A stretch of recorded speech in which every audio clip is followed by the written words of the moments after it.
Prime, podcast for curious mind. Halo Sapieners. Halo Sapieners. Bener aja gitu. Gaya banget dah. Ketemu lagi sama kita di sini. Saya Aika. Aku Eki Priagung. Kadang-kadang pakai aku karena pakai hati nih. Biasa pakai gua. Ya, masih dalam suasana tahun baru nih. Ya, kemarin lu tahun baru ngapain nih? Kaika, ngapain? Kontemplasi. Kalau yang aslinya sebenarnya apa? Lagi staycation. Iya. Staycation tuh salah satunya kan. Kan bisa kontemplasi kan bisa di mana aja. Kan? Me time kan apapun itu ya. Betul. Lo ngapain kemarin? Tahun baru. Seperti rakyat Indonesia pada umumnya nyate gitu ya. Nyate? Iya, nyate sate gitu. Oke. Ngebakar-bakaran berarti ya.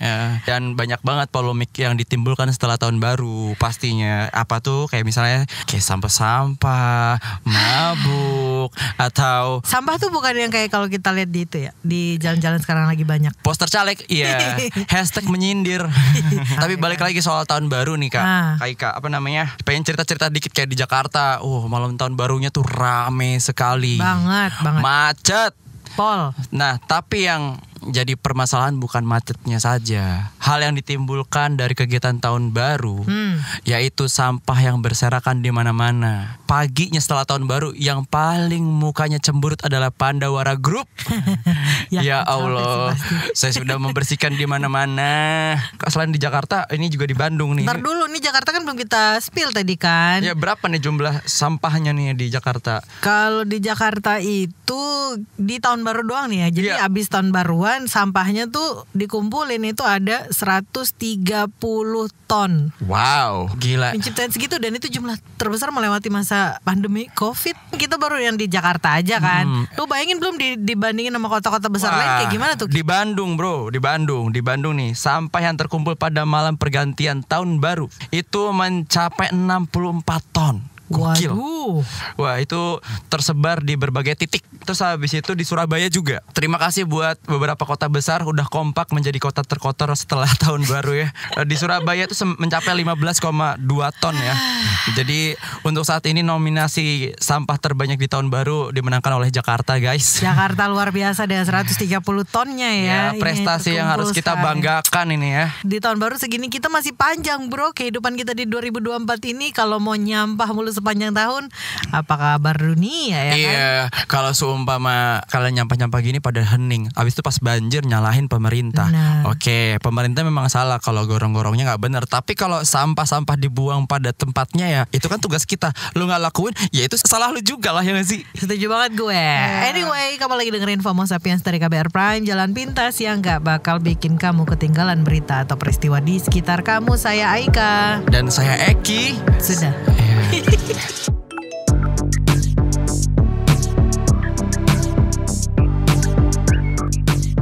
Kita habis ngomongin tahun baru, apalagi yang rame seminggu di sini? Kan ini kan yang kemarin baru kita tongkrongin bareng dari awal sampai akhir tuh kan pas debat putaran ketiga. Yang jadi perhatian gue nggak tahu nih kalau lo ya, kalau yang lo kan mau nggak mau kan pasti kontennya juga soal itu kan. Kalau gue tuh nggak gue pantengin sebenarnya, tapi muncul aja di FYP gue tuh adalah yang pada nangis itu. Aduh gue ngerti sih nangis itu kayak. Gue pengen tahu sih seberapa banyak KOL yang akhirnya coba untuk bikin konten itu tapi nggak keluar air matanya. Ambilin bawang di dapur dong tolong. Biar dipaksa gitu ya. Dipaksa keluar gitu gak sih? Iya. Ya maksud gue baru tahu ya ternyata bisa ada konten kampanye politik jalur air mata ya. Karena kan kita bisa nangisin tokoh anime ya kan, nangisin salah satu karakter film entah karena udah beres atau ada yang meninggal karakternya. Ini cuman masalah debat dong loh. Menarik ya. Iya, menarik. Ini adalah fenomena yang sangat menarik nih. Reaksi lu sendiri gimana terhadap nangis-nangis ya? gitu? Itu ini gak sih kayak biasanya nih kalau ada konten-konten yang membuat kita terharu, terenyuh itu kan kita gampang yang terbawa emosi gitu ya, terus kayak merasa simpati gitu kan. Tapi masa sih kenapa sih harus ada capres yang menaikkan elektabilitas tapi lewat nyari simpati gitu? Tapi dengan cara seperti itu, padahal kan harusnya ya debat ya, kita pengen tahu aja seperti apa sih kualitas visi misi harusnya kalau lain kan. Harusnya kan kalau nyari simpati mah di counter pulsa aja maksudnya. dan ini Kak, tergantung sih, kadang-kadang juga sinyal jelek sih kalau hujan. Kok ke situ ya berarti ya. Ini yang menarik, ini nggak dilakuin sekali doang. Sebelumnya udah pernah, cuman diamplifikasi saat ini karena dirasa bahwa pada saat itu nggak ada lagi pilihan selain narasi kesedihan. Itu yang ada yang komen kayak gitu. Tapi ya, yang menarik dari sini, gue tuh penasaran, gue punya misi untuk menemukan psikolog yang akhirnya menangani klien. Kenapa kamu nangis? Iya, aku nangis karena kamu nangis karena masalah keluarga. Oh enggak, karena karena debat itu kan dia orang tua. Aku nggak Tapi ini Sapieners, kira-kira seberapa penting sih debat mempengaruhi kalian mau memilih gitu? Itu coba pertanyakan di diri masing-masing. Ini kan masih ada tinggal 2 kali lagi nih ya. Iya. Masih sisa 2 kali lagi. Nanti tanggal 21 Januari hari Minggu itu di debat putaran yang keempat untuk cawapres ya. Temanya kayak misalnya tuh kayak pembangunan berkelanjutan kalau nggak salah. Terus juga ada sumber daya alam, lingkungan hidup, energi, pangan, agraria, masyarakat adat dan masyarakat adat salah satunya ya ada ya. Itu seru sih sebenarnya. Wow, dan pasti dipantengin sama pemerhati lingkungan gitu gak sih? Iya. Terus ada kilas balik juga nih tentang debat capres kemarin. Setelah tanggal 7 Januari 2024 ada beberapa highlight lah dari salah satunya paslon melakukan live TikTok dan mendapatkan banyak gift ini.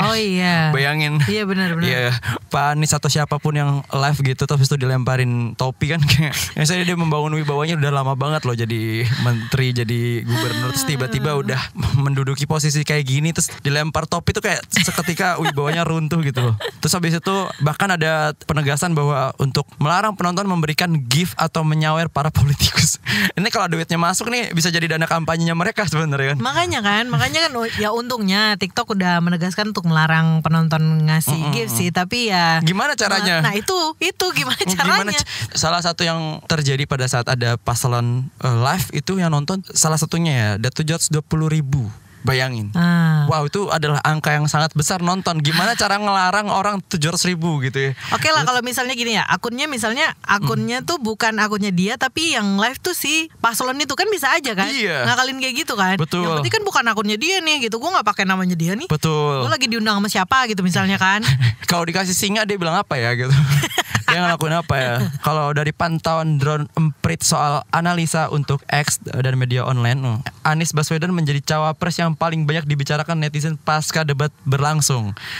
Ya, Anies mengantongi 429.000 mention diikuti oleh Pak Prabowo Subianto, lalu Ganjar Pranowo dengan 329.000 mention. Padahal tadi kan kalau dari survei sebelumnya yang paling memuaskan adalah Pak Ganjar, tapi kalau dari mentionan di Twitter, ternyata orang Twitter sama seperti marwahnya yang suka tubir, emang lebih suka yang menyerang gitu ya. Kalau nggak nyerang, aku pengen cerita nih guys, aku masih geter nih. Jadi kalau nggak nyerang yang nangis. Oh iya benar. Ya itu mungkin cukup trik yang cukup tahu ya, dianggap cukup efektif. Iya, karena kalau keren mah di Instagram. Oh iya benar. Terus ada juga gimmick yang banyak dibahas oleh netizen, diantaranya adalah soal penggunaan diksi omon-omon. Oh iya. Iya, omon-omon. Oke. Yang cuma bisa omon-omon. Oke. Mamat Gunsop, terus habis itu nilai untuk Menhan ya saya 11 lah dari 100. Sama potongan video statement Pak Prabowo dan aksi Pak Prabowo yang memotong pembicaraan Pak Anies. Tapi ada satu juga yang mungkin sempat jadi perhatian juga pekan ini gitu kan, pasca debat kemarin itu tuh nggak hanya dari warganet aja, dari publik gitu, tapi presiden juga ikut komentar kan. Nah itu yang juga sempat jadi menuai banyak kritikan tuh salah satunya, karena waktu presiden, kita juga tahu nih di masyarakat banyak yang ngomongin kan, ini kepada serang-serangan sih, ternyata presiden juga ngomentarin kayak gitu loh, menurutnya tuh nggak edukatif gitu karena banyak serangan-serangan yang personal sifatnya. Iya, serangan-serangan yang personal itu tuh hal yang sangat digarisbawahi di banyak media atau beberapa influencer yang mungkin terlihat dia entah netral, entah dia berpihak sama yang lain gitu-gitu, mengomentari pendapat Pak Jokowi. Jadi Pak Jokowi juga sempat digoreng tuh, sempat kena rujak gitu. Menurutku pribadi sebagai seorang petinggi negara, ketika ada kontestasi politik seperti ini ya lebih baik untuk tetap tidak terlalu banyak berkomentar, karena komentar beliau termasuk salah satu hal yang sangat berpengaruh lah pasti buat kontestasi kali ini gitu. Apalagi kita jadi nggak tahu nih arahnya kemana. Dan ya kita percaya bahwa ini ada yang baik-baik saja lah buat Indonesia. Cuman kita kan tetap tahu ya kalau di salah satu paslon itu ada yang hubungan darah begitu loh. Makanya itu salah satu juga yang komen lu tuh tadi tuh mirip sama komentarnya pengamat hukum tata negara dari Universitas Andalas Charles Sibabura yang bilang kalau ya mestinya tuh nggak usah komen aja presiden itu kan komentarin. Apalagi sampai presiden tuh minta dievaluasi kan aturan debat itu kan. Karena kalau menurutnya Charles segala tanggapannya presiden itu baik kritik ataupun pujian ya bakal dilihat sebagai keberpihakan ya kan. Emang boleh gitu kalau presiden minta dievaluasi terus bisa berubah gitu aja aturan debat? Enggak juga kan? Ya enggak juga lah ya kan. Ya mentang-mentang presiden enggak juga mentang-mentang dong harus. Sekarang tuh kerasanya banyak banget komentar yang kayak gini juga. Halah, mau pilih siapapun ujung-ujung kita udah tahu kok pemenangnya gitu-gitu. Nah itu yang coba sama-sama kita pantau lah. Makanya harapannya semua orang yang merasa dirinya orang Indonesia jangan lupa 14 Februari 2024 jangan lupa ke TPS. Ke TPS pastiin jari kelingking Anda tercelup tinta yang artinya Anda sudah mencoblos. Ya walaupun sebenarnya juga tidak menggunakan adalah pilihan juga sebenarnya sih. Boleh. Ya itu mah balik ke masing-masing lah ya. Iya dong. Harus sering dicuci-cuci ya. Ember. Betul.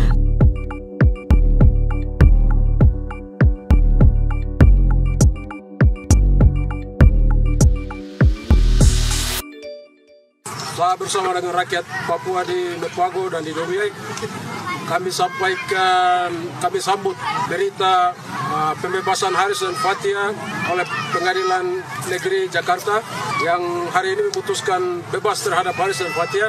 Kami sampaikan dan kami menyambut ini dan kami sampaikan ini kemenangan rakyat Papua, bahwa apa yang diperjuangkan oleh Haris dan Fathia terhadap konflik di Papua itu adalah hal yang benar. Karena itu kebenaran ini akan terus menang dimanapun. Rakyat bersama-sama dengan Haris dan Fathia, kami menyampaikan kepada pemerintah Republik Indonesia, khususnya kepada Luhut Binsar Panjaitan, berhenti dengan bisnis militer di Papua, terutama di Blok Wabu. Kami sampaikan bahwa rakyat Mepago, rakyat Intan Jaya, Dogiai, Deyai menolak dengan tegas proyek Blok Wabu yang hendak dibangun di Papua, khususnya di Intan Jaya. Kami rakyat Papua sudah mengalami penderitaan bersama-sama dengan kehadiran PT Freeport. Jangan lagi ada perusahaan Blok Wabu datang dengan bisnis militer untuk melakukan eksploitasi besar-besaran di atas tanah Mepago. Kami rakyat Papua di Mepago menolak dengan tegas proyek militer, proyek elit oligarki di Jakarta. Kami bersama-sama dengan Haris dan Fathia, kebenaran akan selalu menang. Papua Merah! Nah, Sapianers, itu tadi juru bicara internasional Komite Nasional Papua Barat KNPB Victor Yaimo dikutip dari akun IG @media_Papua pada Selasa lalu. Nah, itu masyarakat adat Dogiai Papua itu sebagai pemilik hak wilayah Blok Wabu yang mendesak pemerintah Indonesia juga Menko Marves Luhut Binsar Panjaitan segera menghentikan bisnis militer di tanah Papua. Nah ini nih yang relate sama kasusnya Fathia Haris soal bisnis di Papua. Wow, gitu. Yang lagi rame juga itu ya. Selain soal politik-politikan, ya ini soal politik juga sih, tapi nyasarnya ke kita-kita ini dan salah satunya ya soal yang lagi rame dibahas pekan ini juga soal vonis bebasnya Fathia Haris kan, angin segar yang sangat-sangat segar di pekan ini. Iya. Menurut lo gimana Ki? Ya berarti membuktikan hakim yang terlibat di persidangan Fathia dan Haris ini bisa dikatakan absolut yang mulia. Karena dia benar-benar mempertimbangkan berbagai hal yang membuat Haris dan Fathia ini bisa bebas lah gitu. Yang dipermasalahkan kata Lord itu kan sama kepemilikan Pak Luhut di begitulah di kalian tahu di Papua yaitu, dan ternyata hal itu dibilang sebagai fakta dan bukan penyemaran nama baik. Jadi kita juga perlu memastikan ini sejauh apa nih Bang Haris nih. Ya jadi kita mungkin perlu ngobrol langsung kali ya. Betul banget, kita harus ngobrol langsung nih dengan Bang Haris kalau gitu ya. Bang Haris udah ready belum nih? Kepala desa. Lagi balesin mak gue nih, soalnya mak gue bilang muka gue mesti pakai lidah buaya. Kenapa? Hitam banget kan. Udah mulai harus skincare nih. Ya, kalau mak gue orang tua kan herbal aja dia. Kan gue habis dari Labuan Bajo. Tapi sengaja gue hitam-hitamin. Tanning gitu ya. Toto mak gue bilang, itu muka pakai lidah buaya tuh. Ayo, gimana kita? Kita bersama Bang Haris Azhar, boleh? Betul. Boleh upload. Wih, banyak lah penontonnya kita. Tapi gue mau nanya Bang Haris Azhar ini itu nggak masih suka makan burger nggak? Masih. Karena masih kan di burger ada hamnya biasanya. Oh. Bahaya sih. Oke. Aktivis HAM teman-teman. Iya. Ya, dan selamat atas kebebasannya Bang Haris. Masih dikasasi. Masih dikasasi. Iya, tapi yang Tapi kemarin kemenangan kemarin tuh penting. Meskipun belum final ya putusannya ya. Karena masih di-challenge lagi sama si pihak kejaksaan. Tapi kita pengen nanya kabarnya dulu nih Bang. Iya. Kemarin kan habis Nah, vonis itu. bebas gitu, gimana kabarnya? Setelah panjang banget dari awal kasus 2021 kan sampai 2024 awal tahun. Belakangan sih udah kayak kebiasaan ya tiap Senin ke pengadilan gitu. Udah gak berasa ada kasus gitu.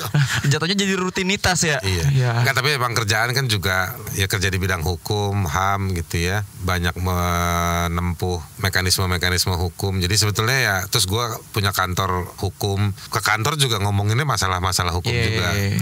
Di pengadilan juga ada 3 kasus kita malah di pengadilan Jakarta Timur selain kasus yang ini. Dalam soal operasionalnya sama aja. Cuman memang magnitud kasusnya apa namanya? Lumayan yang saat ini ya. Getaran-getaran kasusnya yang ini kan high attention. Iya, kalau gempa tuh udah memicu tsunami kayaknya.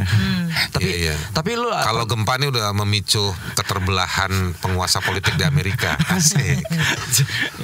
Tapi lu pernah ngerasa akan ada di posisi mendapatkan magnitud sebesar ini nggak? Maksudnya dengan perjalanan lu dan kondisi kenegaraan yang seperti ini. Gue ini kan sebetulnya orang ya salah satu dari banyak teman yang lahir, belajar, berkembang dalam soal HAM dan advokasi di tradisi kontras ya. Jadi memang nature-nya kontras itu ngurusin kasus yang agak-agak punya vibrate lah.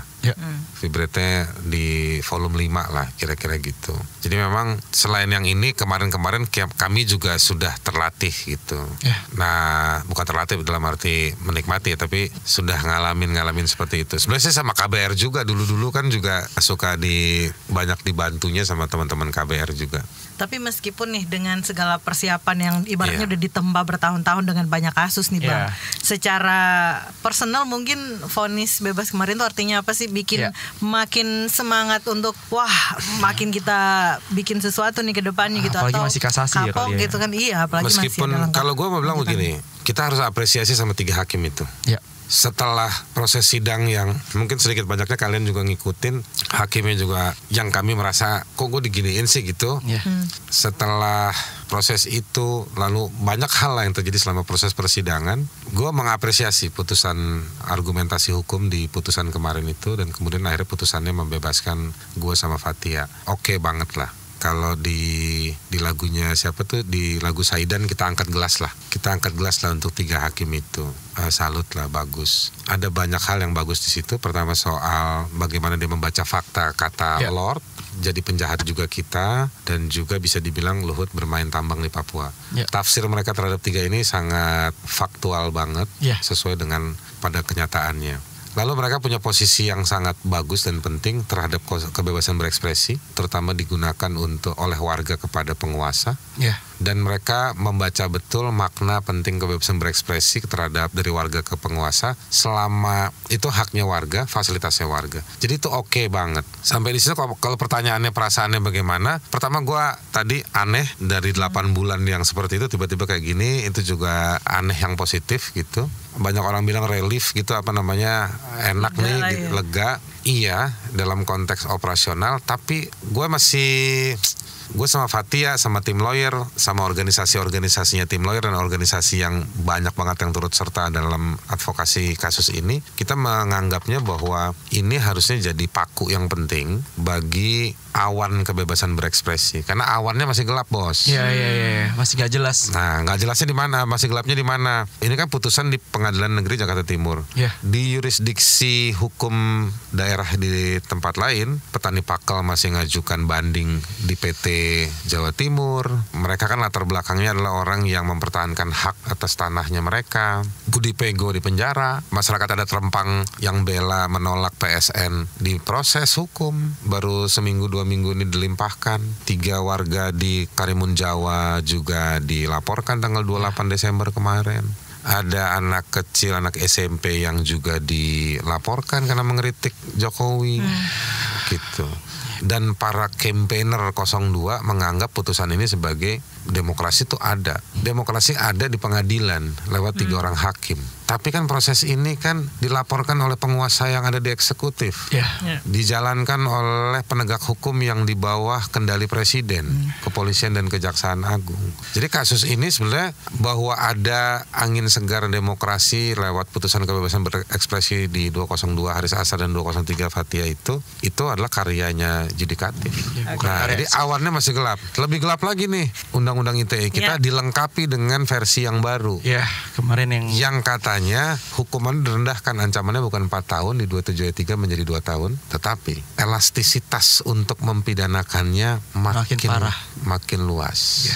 Jadi berita bohong itu masuk, ya kan? ITE ini, ITE yang lama ditambah lagi yang baru nih, revisi yang kedua, muncul sebelum diberlakukannya KUHP. Di KUHP setelah perlawanan yang sengit, pasti kalian juga ikut bagian dari perlawanan itu, akhirnya dikatakan hinaan itu tetap tidak boleh dan hanya boleh, tidak bolehnya itu hanya kepada 8 entitas yang ada di dalam konstitusi Undang-Undang Dasar 45. Selebihnya boleh. Artinya kan lumayan lah KUHP kita yang baru ini akan berlaku 1,5 tahun lagi. Tapi belum itu berlaku, ada dalam hukum itu yang umum di KUHP, ITE ini menjadi lex spesialis.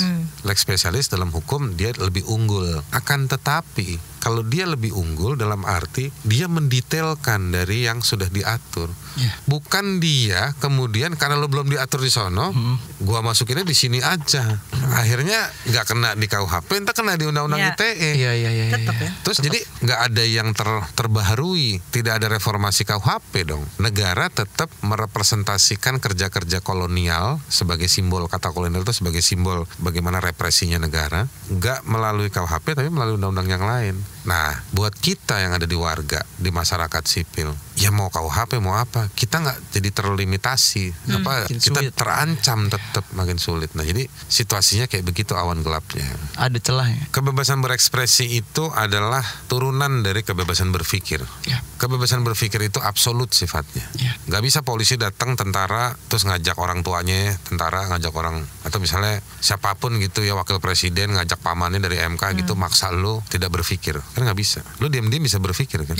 Nah, itu sesuatu yang disebut absolut karena dia melekat sama diri lu. Nah, turunannya di kebebasan berekspresi. Harusnya alamiahnya, otomatisnya, jika ada sesuatu yang menurut alam pikir lu itu nggak benar, ya lu boleh berekspresi. Selama ekspresi itu nggak mengganggu orang lain, terutama dalam soal fisiknya. Nah, boleh melakukan sebebas-bebasnya kalau memang itu terkait dengan kepentingan publik, terkait dengan pejabat publik, terkait dengan kebijakan publik. Maka itu tugasnya warga, malah kudu. Jadi lu jangan merasa bahwa gara-gara undang-undang, karena undang-undang itu kan bagian dari kebijakan publik, betul nggak? Atau dia menciptakan satu situasi kepentingan bersama, kepentingan publik. Nah, oleh karenanya hak asasi manusia itu dia melampaui hukum. Pernyataan ini kontroversial buat orang-orang yang nyaman di perlindungan hukum, paham nggak? Orang-orang yang kerja dengan kewenangan-kewenangan hukum, dia nggak pernah mau ngecek kan, nih hukumnya bener apa enggak. Sementara publik yang merasakan dampak dari hukum itu. Nah, jadi makanya warga itu dia adalah guardiansnya dari hak asasi. Kita mau taat sama hukum kalau hukum itu bahasa gampangnya nih baik, dan baik pula buat kita. Kan sekarang hukum yang baik-baik itu hanya untuk para oligark aja. Jadi harusnya makin kita gonggongi ya, bareng-bareng rame-rame biar. Dimeongin juga boleh, jangan gonggong aja. Meongin atau itu ya boleh.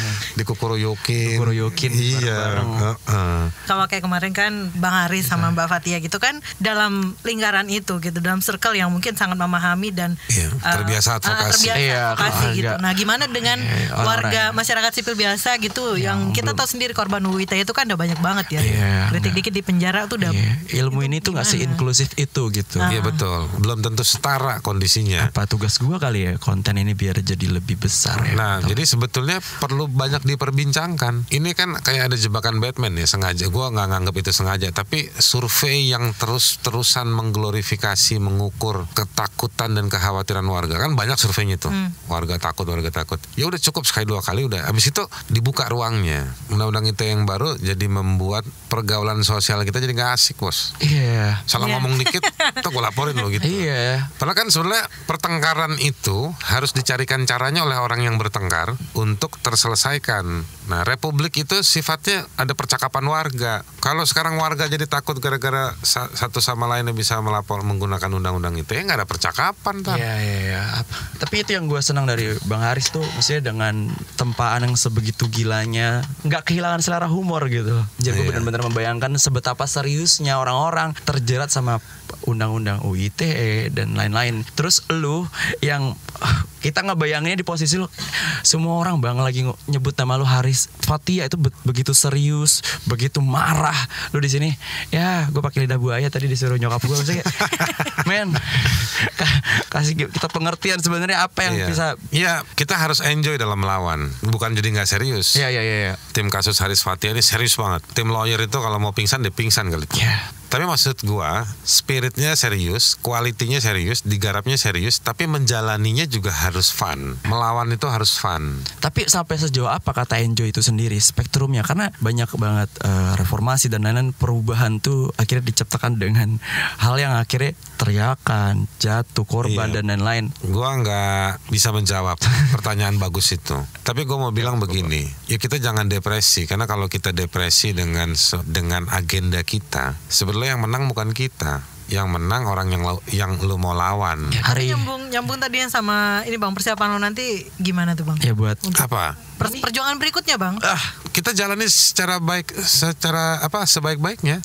Bahwa nanti udah dinyatakan kasasi 2 hari lalu, paling ditunggu paling lama 7 hari untuk mereka menyusun argumentasi kenapa harus kasasi. Nanti kami dikasih waktu untuk memberi pembanding jawaban. Habis itu nanti dikirim ke Mahkamah Agung. Dalam kurun waktu tertentu Mahkamah Agung akan bikin keputusan. Jadi mungkin satu bang, pesan nih bang, ini kan kayak Eki, kita yang masih muda-muda nih, pengen speak up gitu, tapi masih khawatir gitu kan, dibatasin sama ITE lah, KUHP lah gitu kan. Gimana, lo ada pesan nggak? Kekhawatiran itu dia akan menguap ketika kita bicara basisnya knowledge dan fakta. Kalau ada sumber rujukan knowledge atau membicarakan tentang sesuatu yang rujukannya ada. Yang ketiga, apalagi jika terkait dengan penguasa atau pengusaha yang berkuasa, bisnisnya sangat dominan, represi itu adalah represi ketakutan mereka. Nggak ada lagi yang perlu ditakutkan. Bahwa ada represi, disomasi, di inbox, ya kan? Tapi nggak semudah itu bang. Nggak, itu gue kasih puzzle-puzzlenya. Connecting puzzlenya itu psikologis. Waktu dapat baca inbox itu lama lu pegang HP lu. Padahal sebetulnya itu ya udah lu boleh, tapi kan gue juga boleh cuekin punya inbox lu itu. Yang berikutnya dia ngancem fisik misalnya. Ada lagi settingannya, semua gangguan itu untuk menyibukkan lu. Yang kemudian lu nanti berpikir, iya ya, daripada gue sibuk urusan begini, udah gue tinggalin aja lah. Gue gak mau terusin lagi urusan yang kayak gitu. Benar. Sebenarnya itu strategi cywarnya aja. Ini kan berarti ya dengan yang hasil sidang kemarin, gue pengen tahu sebenarnya, berarti apa yang dikritik sama Bang Haris dan Kak Fathia itu harusnya dilanjutkan kan untuk ditelusuri lebih lanjut oleh pihak yang berwenang gitu. Kan harusnya. Si hakim mengatakan bahwa Luhut Binsar Panjaitan itu pemilik BO, beneficiary owner, pemilik keuntungan dari perusahaan yang apa yang digambarkan di dalam hasil riset itu. Jadi sebetulnya justru hasil riset itu yang harus ditindaklanjuti untuk menyelamatkan sumber daya alam Indonesia supaya tidak lagi ke depan pejabat negara itu menggunakan kewenangannya, kelebihan-kelebihan informasinya, kepentingan-kepentingan yang bukan milik negara.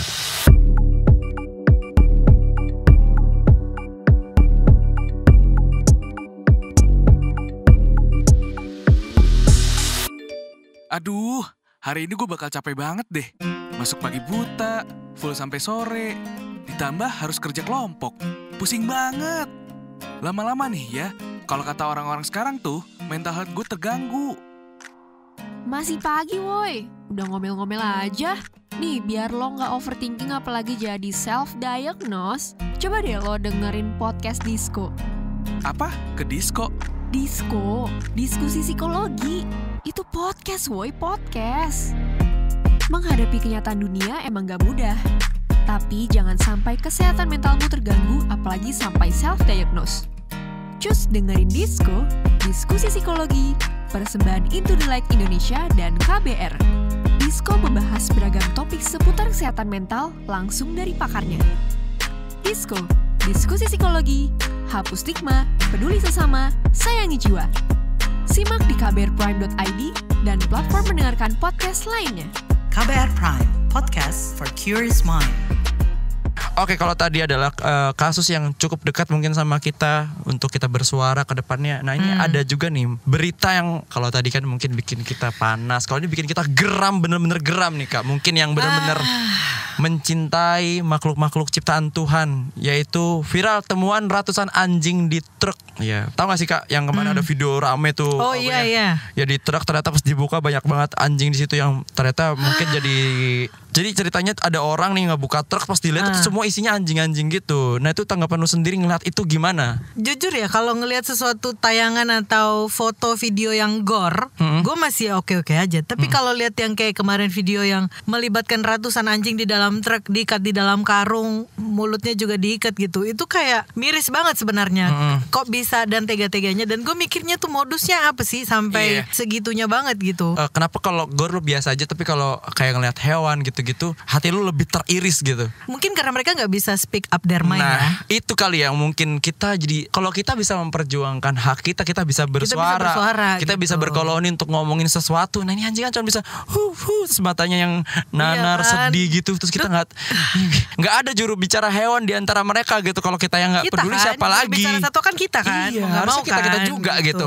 Tapi yang kita keselin ya sama kita juga gitu, iya kan? Exactly. Dan yang sedih adalah dari kemarin soal kasus ini ya, temuan ratusan anjing ini kan, bayangin Ki, 226 ekor Kak. Itu dia kayak diselamatkan atas praktik dugaan penyiksaan hewan. Lo gila, 226 calon yang bakal disiksa, gila gak sih? Kabar terakhir tuh 5 orang sudah dijadikan tersangka ya kan? Oh, itu lokasi di mana sih pas ditemuin Kak? Itu ditemuinnya tuh di Semarang. Di Semarang. Di Tol Kali Kangkung. Itu rencananya tuh mau dibawa ke Sragen gitulah, karena si pemesan itu tuh di Sragen. Nah, jadi yang si pemesan ini jadi tersangka, terus juga sama 4 orang lainnya, termasuk yang tadi itu, yang supir, yang ngangkutin dan sebagainya. Dan kabar terbaru tuh ya, dari 200-an anjing yang diselamatkan itu tuh 12 ekor anjing mati diduga karena ada penyakit cacing jantung, terus kayak parasit sama cacingan. Nah 4 ekor anjing lagi itu dalam perawatan karena sakit akibat ya jerat tali, dehidrasi, kepanasan. Dan selain itu ada 6 ekor anjing betina yang di dalam truk itu tuh sedang hamil besar cuy. Itu tuh kan sempit kan ya, terus abis itu dipaksain masuk aja gitu. Ya Allah.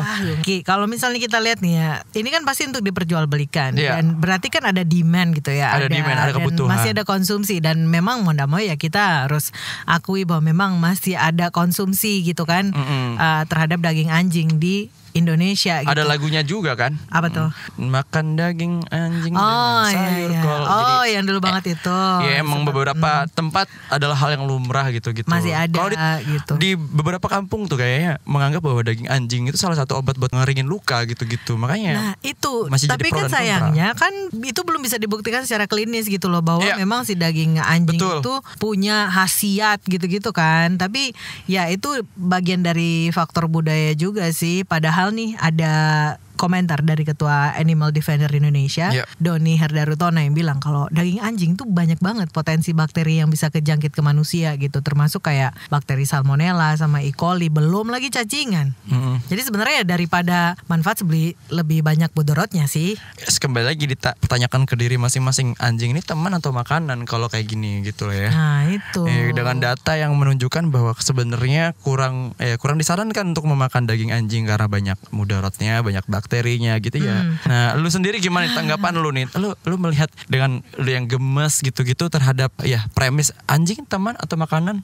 Ya harusnya sih teman ya, bukan lagi makanan gitu. Sayangnya kan aturan-aturan yang ada di Indonesia, di negara ini gitu, soal larangan makan daging anjing itu kan masih sangat-sangat sedikit ya, dan belum tegas gitu. Kalau kita lihat yang ada sejauh ini nih, aturan soal larangan konsumsi daging anjing itu adanya tuh kayak di Bali, itu udah punya instruksi gubernur. Udah ada. Di Bali nggak boleh kita makan anjing. Udah ada nih larangannya nih ya. Itu instruksi gubernur nomor 524 tahun 2019 tentang larangan peredaran daging anjing. Di Medan itu juga udah punya surat edaran. Wow, berarti lagu si borong-borong itu sudah ilegal ya? Tapi kan statusnya surat edaran, berarti kan himbauan kan Pak? Oh iya. Surat edaran itu hitungannya berarti himbauan. Iya, himbauan. Tidak harus dilaksanakan. Iya, belum tentu. Kalau lebih baik kan dilaksanakan ya kan, walaupun belum setegas itu 440 tahun 2022.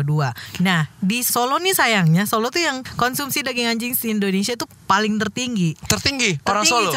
Tertinggi coy. Tapi yang gue dapat nih datanya 2020 ya. Lu bayangin ya, di Indonesia sebanyak kurang lebih 1 juta anjing dikonsumsi tiap tahun. 1 juta anjing tahun 2020. Wow. Nah, di Solo itu 13.700 ekor anjing per bulan dikonsumsi. 13.000. Terus Medan itu kurang lebih 10.000 ekor anjing per bulan. Disusul nih yang ketiga nih Jakarta coy, 9.500 ekor anjing dikonsumsi per bulan, lu bayangin. Kayaknya gue gak pernah menemukan circle gue yang akhirnya bisa menjangkau data ini. Karena gue punya banyak teman dengan berbagai suku dan agama, tapi gak pernah satupun yang Ki, lu ayo makan apa? Makan daging anjing. Kayak gak pernah ada ajakan itu gitu. Lu pernah gak ada teman atau orang yang di sekitar lu tahu pernah mengonsumsi daging anjing? Kalau yang misalnya yang buat Muslim kan udah jelas-jelas haram nih kan. Tapi ada di tempat lu? Ada. Dan kalau di Jogja dulu, seingat gue tinggal di Jogja, kalau istilahnya tuh karena dianggap daging anjing itu berkhasiat, ada yang namanya tuh tongseng jamu. Nah itu tuh daging. Gue pernah lihat kayak anjing. gitu. Apa namanya, baliho-balihonya? Oh itu tuh. Itu daging anjing. Guguk itu. Kalau seumpama buat pekan B2 ya kan, pork B2. Itu tuh tongseng jamu. Ya harapannya sih kalau gue sih pengennya tuh Indonesia tuh bisa kayak Korea. Iya. Ya kan? Gimana kalau Indonesia? Korea tuh emang gimana Kak? Korea sekarang udah, mereka baru aja melarang, ini punya aturan melarang konsumsi daging anjing. Baru banget. Wow. Hari Selasa kemarin. Karena tuh ternyata di Korea tuh kayak Indonesia. Jadi daging anjing itu dipakai jadi bagian dari masakan di Korea ternyata. Tapi karena sekarang tuh kayak udah banyak dorongan dari masyarakat untuk tidak lagi mengkonsumsi itu, makanya terus dipush lah sama negaranya. Nah, keluarlah aturan itu. Iya. Ngomong soal anjing, gue penasaran. Anjing favorit tuh apa? Golden Retriever. Golden Retriever. Wow. Dulu pernah sekali tuh. Pinter banget. Golden Retriever gue ingatnya dia pernah main bola di film. Tahu gak lo? Ini di Airbat ya namanya. Kan? Airbat namanya ya. Gitu. Kalau gue Australian Shepherd. Bener gak sih? Shepherd. Shepherd ya. Agak gimana gitu. Gahar tapi gitu, kayak baik gitu. Oke dah, kalau begitu itu dulu buat pekan ini. Saya Aika. Saya Eki Priagung. Kita ketemu pekan depan ya gak sih Ki? Yuk. Bye.